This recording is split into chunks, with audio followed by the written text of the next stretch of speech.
Hello everyone, welcome to Jokta Academy. My name is Bhanu Gleria and we are continuing our previous year question paper video from HS exams. These are the questions from history section. So first question is, ancient inscription in Himachal Pradesh have not been inscribed in which one ancient script? जो ancient inscription थी हिमाचल प्रदेश में जो हम पाई गई थी उसमें से निम्नलिखित में से कौन सी जो एंशियंट स्क्रिप्ट थी वो इसमें नहीं लिखी गई थी? ऑप्शन ए है ब्रह्मी, ऑप्शन बी है शारदा, ऑप्शन सी है इंडो ग्रीक, ऑप्शन डी है नागरी. तो आपको पता है कि ब्रह्मी में पाए गए थे, शारदा में पाए गए थे, नागरी में पाए गए थे, लेकिन Indo Greek option C is the right answer. आपको क्वेश्चन को 20 के 20 क्वेश्चन को अटैम्प्ट करना है और कमेंट सेक्शन में अपना जो स्कोर है वो ज़रूर बताना है. Next question, what figure has been found on the coins of Audumbaras ruler? जो अडम्बरास थे उनके कॉइन्स पे कौन सी फिगर पाई गई? Option A lotus, option B trishul, option C peacock, option D shankh. तो अडम्बरास के बारे में पहले जान लेते हैं कि अडम्बरास अपने आप को किसके डिसेंडेंट मानते थे. ये भी क्वेश्चन आया था तो हमने पहले भी कर चुके हैं.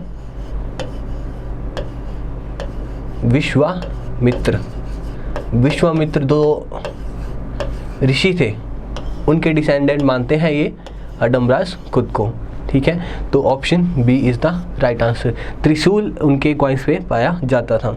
नेक्स्ट क्वेश्चन है, whose figure is found in the coins of Kunindas? Kunindas की बात करी है, कौन सी फिगर है? ऑप्शन है Saraswati with veena, option B है Vishnu with lotus, option C है Shiva with trishul, option D है इंद्रा विद वज्रा. तो इसका भी आंसर है, ये थोड़ा कॉन्ट्राडिक्टरी क्वेश्चन है, लेकिन अडम्बरास के कॉइन्स पे भी शिवा विद त्रिशूल था और कुनिंदास के कॉइन्स पे भी शिवा विद त्रिशूल था. अगर कुनिंदास की बात करें तो ये कौन थे? ये माना जाता है कि those who are conquered by Arjun, जो अर्जुन थे महाभारत के, उनके द्वारा जो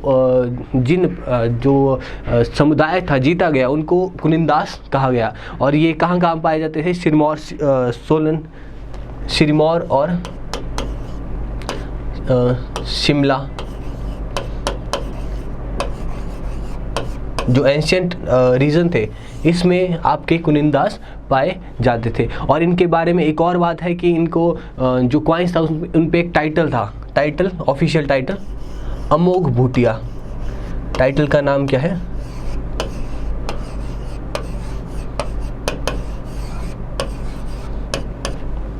तो क्वेश्चन इस तरह से बन सकता है कि जो अमोघ भूटिया है वो किन के टाइटल पे या किन के कॉइन्स पे पाया जाता है? तो उसका आंसर रहेगा कुनिंदास. नेक्स्ट क्वेश्चन है, in the 20th century where did the coins of kingdom of Kulinda received? जो कुलिंद किंगडम था उनके कॉइन कहाँ कहाँ पाए गए आपके? कालका में, ऑप्शन बी नागरकोट में, ऑप्शन सी अंबाला और सरहानपुर में, ऑप्शन डी नालागढ़ में. तो option C is the right answer. जो अंबाला और सरहानपुर है वहाँ पे किस के कॉइन पाए गए? तो आपके कुनिंदास के पाए गए. और कुनिंदास किस से रिलेट करते हैं? तो अर्जुन से रिलेट करते हैं. और उनके जो ऑफिशियल टाइटल है वो अमोघ भूटिया था. और त्रिशूल और शिवा और त्रिशूल उनके जो कॉइन्स पे मिलता है. क्वेश्चन 5 है, what was the foreign tribe to attack first in Himachal Pradesh? जो हिमाचल प्रदेश में सबसे पहले किस ट्राइब ने अटैक करा था? ऑप्शन ए है दस्यु ने करा था, ऑप्शन बी आर्यन ने करा था, ऑप्शन सी साकास ने करा था, ऑप्शन डी हुन्स ने करा था. तो आपको अगर पढ़ा होगा थोड़ी सी हिस्ट्री तो जो आर्य थे सबसे पहले उन्होंने अटैक करा था. अब आर्यन की बात करें और दस्यु की बात करें, इनके बीच में दस्यु के जो किंग थे उनका किंग का नाम था शांभर. शांभर के कितने फोर्ट थे? 99 फोर्ट्स थे. और जो आर्यन थे उनके किंग कौन थे? दिवोदास. तो इन्होंने अटैक करके 40 ईयर्स तक, ये 40 साल तक ये वॉर चलता रहा. और लास्ट में विजय कौन हुए थे? देवोदास और वो आर्यन थे. और जो दस्यु थे वहाँ के इनहेबिटेड जो नेटिव पीपल थे वो उनका जो हेड था शांबर, वो इस बैटल में डिफीट हो गए थे. तो आंसर है आपका आर्यन. आर्यन सबसे पहले थे जिन्होंने हिमाचल प्रदेश पे आक्रमण करा था.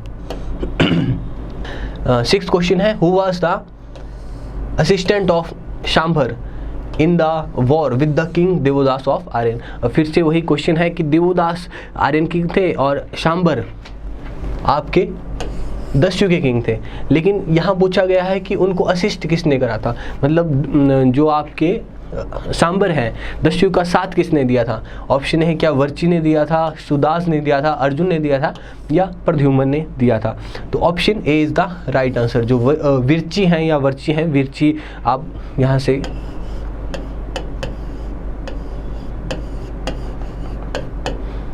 उन्होंने साथ दिया था शांबर का, लेकिन फिर भी जो शांबर थे दस्यु किंग थे वो हार चुके थे। 40 साल तक ये युद्ध चला था। और एक क्वेश्चन और आता है कि इस युद्ध का जिक्र किस वेद में होता है, तो आपका होता है ऋग्वेदा में। ऋग्वेदा में इसका आपको जिक्र मिलता है। ये जो और दस्यु को, जो ये सांबर थे दस्यु को और किस नाम से बुलाया जाता था, निषाद। ये भी आप राइट डाउन कर सकते हैं कि निषाद के नाम से दस्यु को बुलाया जाता है। अगला क्वेश्चन है, what was the main reason for Alexander decision to not to move beyond the Beas river in the middle of in his India's victory. जब इंडिया पे आक्रमण कर रहा और जीत हासिल कर रहा था अलेक्जेंडर, तो क्या बातें हुई कि उन्होंने ब्यास नदी के आगे जाने से मना कर दिया था। Option a flood in the Beas river, option B fear of large army gathered Indian ruler, revolt of is warlord और एडवाइस ऑफ हिज एस्ट्रोलॉजर। तो जो मेन रीज़न था, इसके दो आंसर है। एक तो आपका उसके जो वॉर्ड लॉर्ड थे उन्होंने भी आगे मना कर दिया था जाने के लिए, और एडवाइस ऑफ हिज एस्ट्रोलॉजर। जो अलेक्जेंडर थे खुद वो फ्लड से नहीं डरे थे, लेकिन उनके फ्लड को देखकर उनके जो वार्ड लॉर्ड थे या उनके सेनापति थे आगे, उन्होंने मना कर दिया था, और एस्ट्रोलॉजर ने भी मना करा था कि ब्यास नदी के आगे जाने से आपको लाभ नहीं होगा। तो इसके दोनों आंसर है, कमीशन ने भी दोनों आंसर दिए थे, सी और डी। तो नेक्स्ट क्वेश्चन चलते हैं। Where was a Muslim ruler transferred a stupa built by Ashoka in Paonta Valley of Himachal Pradesh to Delhi. मतलब दिल्ली को जो मुस्लिम रूलर था उन्होंने एक स्तूपा ले गए थे, तो कहाँ पे उन्होंने एस्टेब्लिश करा था। ऑप्शन है चांदनी चौक में या पहाड़गंज में या फिरोज शाह कोटला में या शादरा में। तो option C is the right answer, जो फिरोज शाह कोटला में वो ट्रांसफ़र करा था। नेक्स्ट क्वेश्चन है, हु वॉज टोरामन। जो टोरामन है वो कौन थे। Hun invader and ruler of 5th century. Hun invader थे और 5th सेंचुरी के रूलर थे, या a historian of the Gupta dynasty. Gupta dynasty के एक हिस्टोरियन थे, या a captain of Alexander's army. Alexander की आर्मी थी जिसे हमने पहले बात करी, उनके कैप्टन थे। या a monk of Buddhist religion in China, या बुद्धिस्ट रिलीजन के मॉन्क थे चाइना में। तो option A is the right answer. जो तोरामन थे और एक उनके बेटे हैं मिहिर गुला।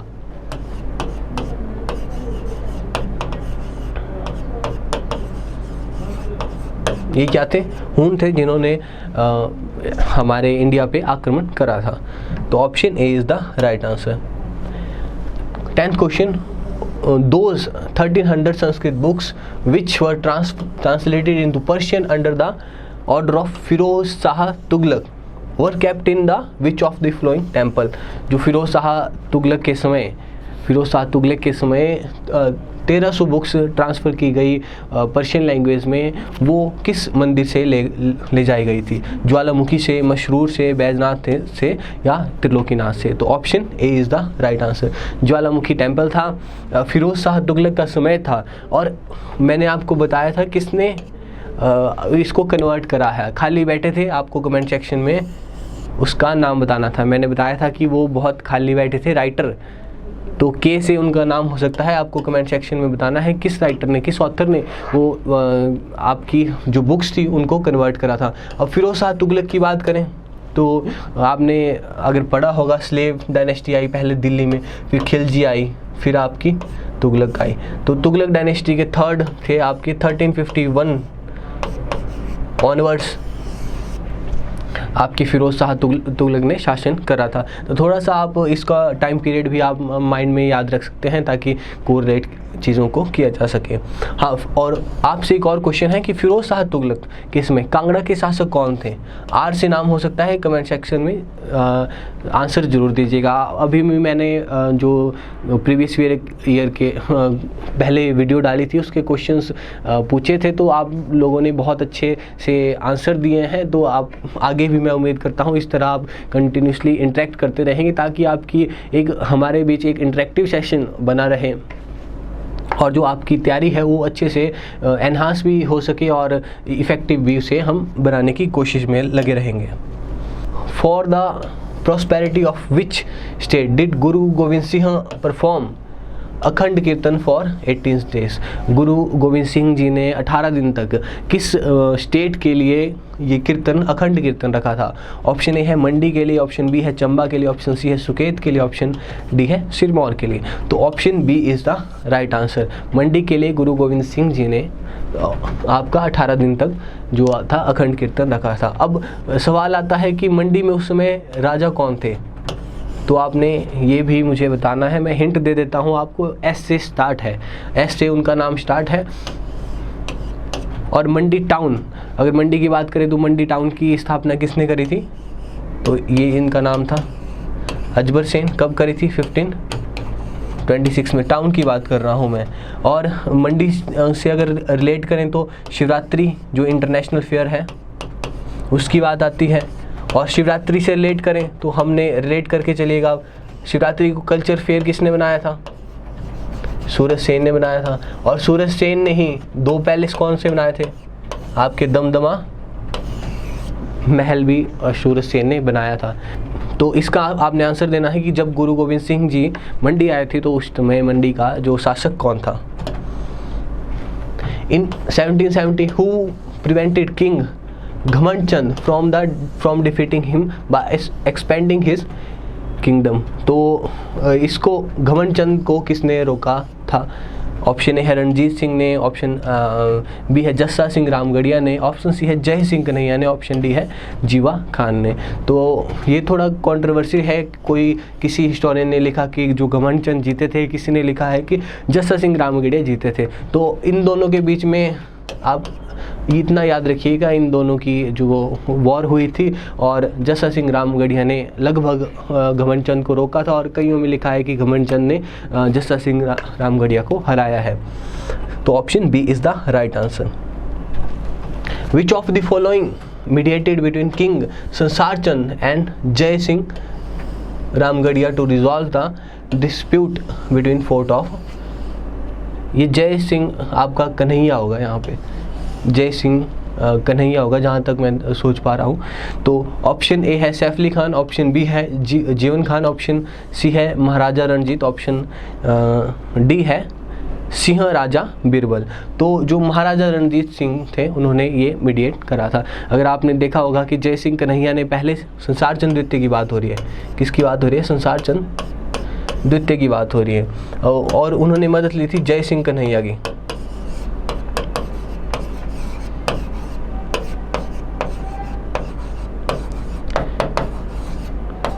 जय सिंह कन्हैया की मदद ली थी कांगड़ा को जो किला था उसको हथियाने के लिए। लेकिन कुछ समय बाद ये हुआ कि जय सिंह कन्हैया ने कांगड़ा फोर्ट को अपने ऑक्युपाई तो कर लिया था, लेकिन अब वो संसार चंद द्वितीय को सौंप नहीं रहे थे। तो कुछ समय बाद अगर 1782 में जय सिंह कन्हैया ने ये फोर्ट ले लिया था, लेकिन 3 साल तक अपने पास रखा और 1785 में ये सौंपा था आपका किसको? संसार चंद द्वितीय को। तो option C is the right answer. Next question है, इन 1770 फिर से वही बात आई, हु फोर्स्ड राजा घमंड चंद टू पे हिज ट्रिब्यूट? अब वही क्वेश्चन है लेकिन थोड़ा सा इसमें स्टेटमेंट चेंज है। तो आप ये देख सकते हैं कि कमीशन एक क्वेश्चन को पकड़ के कितनी बार उसी को रिपीट करता रहता है। तो ये है हमारी relevance previous year question paper को पढ़ने की। आप अगर पूरी एचपी की जीके पढ़ रहे हैं तो वो पार्ट अलग है, लेकिन अगर आप अपनी प्रेपरेशन को एक इफ़ेक्टिव डायरेक्शन देना चाहते हैं और एक अच्छा स्कोर लाना चाहते हैं हैं तो ज़्यादा से ज़्यादा previous year question paper solve करें, क्योंकि हम पहले से देख रहे हैं कि कितनी बार एक ही क्वेश्चन को हर साल जो कमीशन है बार बार रिपीट कर रहा है। तो वही क्वेश्चन है, ऑप्शन है जस्सा सिंह, ऑप्शन बी है अमर सिंह, ऑप्शन सी है अहमद साद अब्दाली, ऑप्शन डी है जय सिंह। तो option A is the right answer, Jassa Singh is the right answer. Who led the campaign against Gorkhas in Chaupal, Jubbal and Ravingarh area. अब बात करी है कि किसने लीड करा था, किस में, चौपाल और आपके जुब्बल एरिया में और राविनगढ़ में गोरखाओं को बाहर निकालने के लिए ब्रिटिशर कौन था वो। ऑप्शन है जेम्स बेली फ्रेजर या डांगी वजीर एंड प्रेमू, ऑप्शन सी है कीर्ति राणा, ऑप्शन डी है मेजर रोलो गिलेस्पी। तो आप सभी को पता है कि ये जो चारों नाम है वो कहीं ना कहीं से गोरखा वॉर से रिलेटेड है, लेकिन option A is the right answer. James Baillie Fraser's ये जो आपके थे, उन्होंने जो कैंपेन था लेड करा था, लेकिन जो डांगी वजीर थे और प्रेमू थे, इन्होंने भी जो अंग्रेज़ों की सेना का गोरखाओं को बाहर निकालने में मदद करी थी। कीर्ति राणा, आप कमेंट सेक्शन में बताइए कि गोरखा वॉर में कीर्ति राणा का क्या रोल था। अगर आपने और बताऊं तो मैं थापा, हाँ भक्ति थापा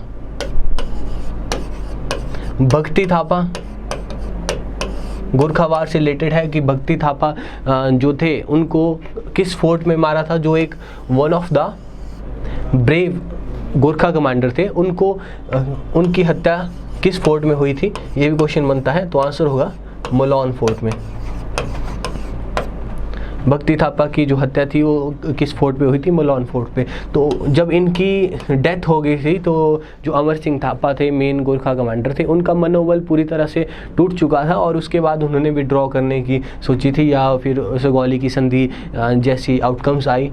तो क्वेश्चन पे आते हैं, तो जेम्स बेली फ्रेजर थे, उन्होंने चौपाल, जुब्बल और राविनगढ़ में हेड करा था और डांगी वजीर और प्रेमू इन्होंने असिस्ट करा था। Option A is the right answer. और गिलेस्पी भी आपके ये इससे गोरखा वॉर से रिलेटेड है और कीर्ति राणा भी रिलेटेड है। कमेंट सेक्शन में आपको बताना है कि इन दोनों का क्या क्या रोल रहा है। अगर इस तरह से आप कमेंट सेक्शन में इंटरेक्ट करते रहेंगे तो आपकी भी प्रैक्टिस होती रहेगी, आपके सबकॉन्शियस माइंड में ये सारी चीज़ें एक्यूमुलेट होती रहेंगी।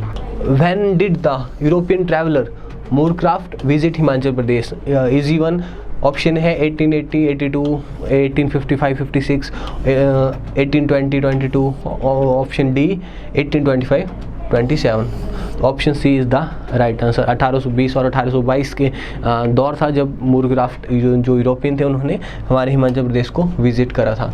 17 question, which of the following was exiled to Singapore after the declaration of native state during the range of governor general lord Dalhousie?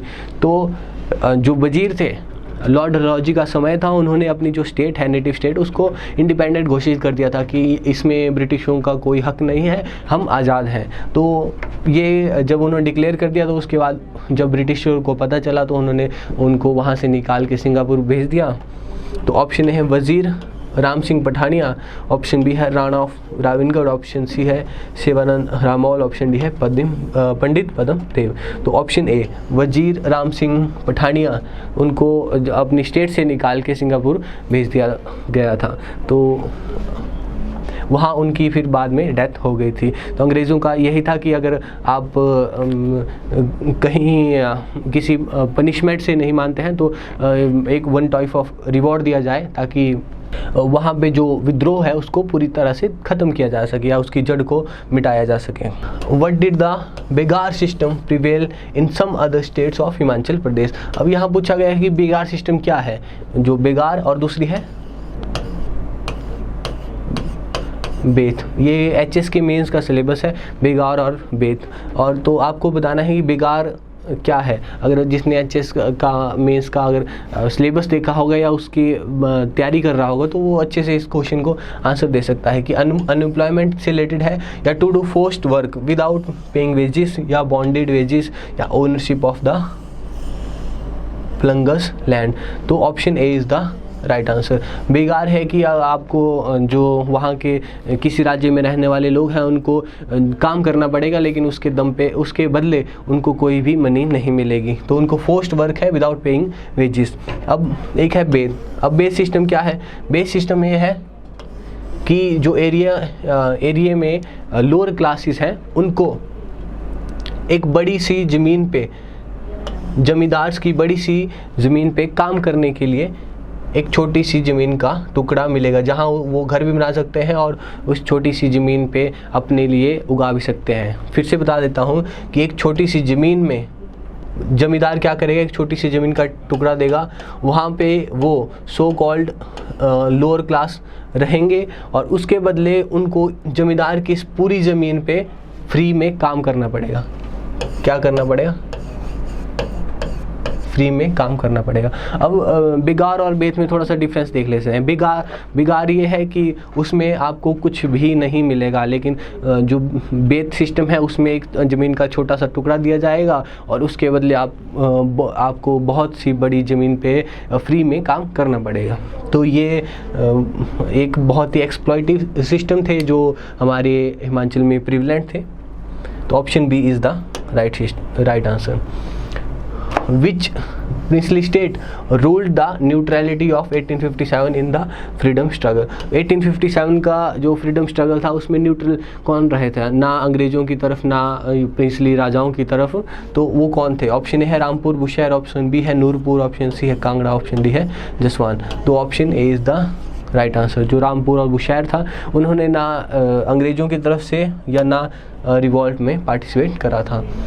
Question B, which of the following princely head was with British in 1857? अब 1857 की बात है कि किसने ब्रिटिशों का साथ दिया था? क्या महानचंद ने दिया था, क्या गोवर्धन सिंह ने दिया था, क्या राम सिंह ने दिया था, या ऑप्शन डी क्या फतेह प्रकाश ने दिया था? तो इसका जो राइट आंसर है ऑप्शन सी, राम सिंह ने 1857 में अंग्रेज़ों का साथ दिया था। तो ये थे आज के 20 क्वेश्चंस। तो thank you for being with us.